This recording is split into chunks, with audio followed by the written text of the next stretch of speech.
If correct, that is a very discourteous to this House. I take it very seriously. Or it could well be that it's been leaked, in which case I hope there will be an inquiry to what has happened here. I will therefore ask the Prime Minister to look into what has happened in this case and report back to me and to the House as soon. Karma finally caught up with him. For years, Keir Starmer's walked around Westminster like the rules don't apply, skating past scandals, brushing off criticism, and bending lines of accountability. But this time, Parliament pushed back hard. In a rare public rebuke, the Speaker of the House called out Starmer himself for breaching the ministerial code, a serious offense that Westminster does not take lightly. The Speaker went as far as ordering Starmer to open a formal inquiry into his own actions and report back. So, what exactly did he do to spark this political firestorm? And why was he forced to apologize to someone he can't even stand? Let's break it down. Tensions in Parliament reached boiling point after Starmer's defense spending statement was leaked to the press before MPs could even see it. That's not just sloppy. That's a straight-up violation of one of Parliament's oldest rules. According to the Ministerial Code, any statement made in Parliament must first be given in full to the Speaker and to the Opposition Chief Whip's office at least 45 minutes before being read in the chamber. And above all, nothing from that statement can go to the media beforehand. Parliament speaks first, always, but this time, Starmer broke that sacred rule. The government's own ministerial code says that a text of statement should be provided in advance to the opposition and to the Speaker. It does not provide for the text to be redacted. I am particularly concerned at the reports that some of the redacted information was provided to the media in advance. If correct, that is a very discourteous to this House. I take it very seriously. Or it could well be that it's been leaked. Starmer's government went rogue, handing portions of the defense statement to the press before the Speaker or opposition ever got a look. Some say it was done to drum up positive headlines, showing Starmer in sync with Trump's defense priorities. But it gets worse. The version given to MPs had key details redacted. Sensitive information was scrubbed out, raising huge questions about transparency. Whether it was a calculated spin move or total incompetence, the message was clear. Parliament was treated like an afterthought. Speaker Lindsay Hoyle wasn't having it. When he took the floor, his tone was pure fury, calm, sharp, and cutting. He reminded everyone that the code explicitly bans redactions and early media leaks. His words? Brutal.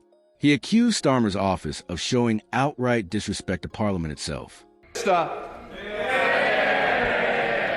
Mr. Speaker, can I begin by giving my word to this House that this was not given to the media?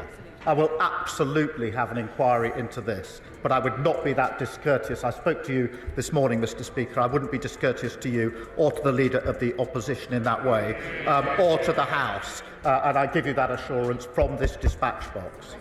For a man who's built his brand preaching integrity and ethics, being publicly called out for breaking the very rules he lectured others about was brutal. Poetic justice, even. His apology didn't look like leadership.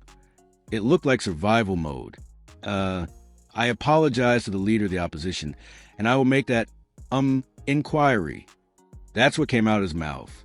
But instead of calming things down, his inquiry only sparked more outrage. How does a leak like this happen under his watch?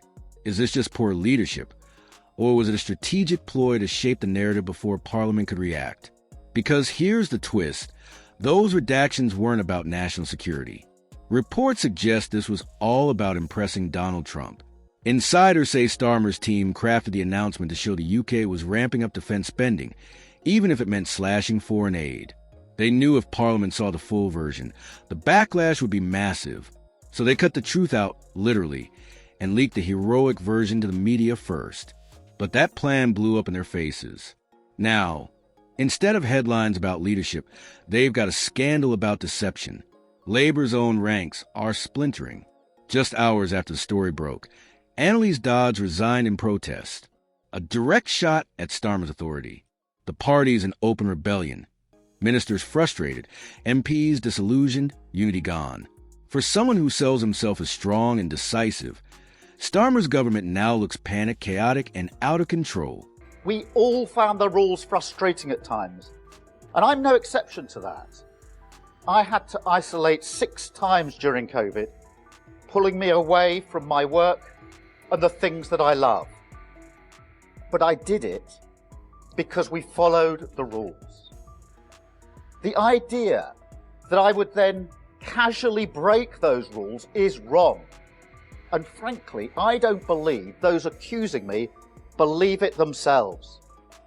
They are just trying to feed cynicism, to get the public to believe all politicians are the same.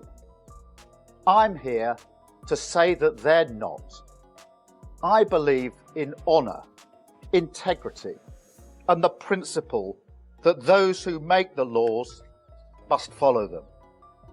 And I believe that politicians who undermine that principle, undermine trust in politics, undermine our democracy, and undermine Britain. And this isn't a one-time slip. It's a pattern. The same Keir Starmer who once campaigned on bold economic promises quietly abandoned them when it suited him politically. The same leader accused of pressuring media outlets to bury negative stories. Now he's been caught red-handed violating Parliament's own code and forced to apologize on live record. For a man who built his image on accountability, that's the ultimate hypocrisy. His carefully polished brand of honesty is cracking fast. My thoughts are with all of those who did the right thing and for whom this is a real slap in the face. They made the most unimaginable, heart-wrenching sacrifices. And many were overcome by guilt at not seeing elderly relatives, not going to funerals or weddings, or even seeing the birth of their own children. But the guilty men are the Prime Minister and the Chancellor. They dishonoured all of that sacrifice. They've dishonoured their office. This is the first time in the history of our country that a Prime Minister has been found to be in breach of the law. And then he lied repeatedly to the public about it. Britain deserves better. Keir Starmer started to look less like a reformer and more like every other rule-bending politician he used to condemn. When the Speaker of the House has to force you to apologize, it's a sign your leadership's on thin ice. A true leader doesn't need reminding of the rules or to be caught hiding information from Parliament. This isn't just a PR stumble. It's a full-blown leadership crisis.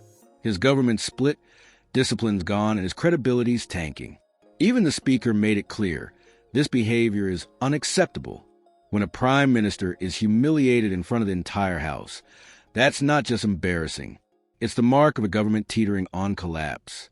So now the question is, how long before his own party turns on him? Is this just incompetence or a deeper pattern of deceit? Drop your thoughts below. And don't forget to like, share, and subscribe for more political exposés that pull back the curtain on Westminster's biggest power plays.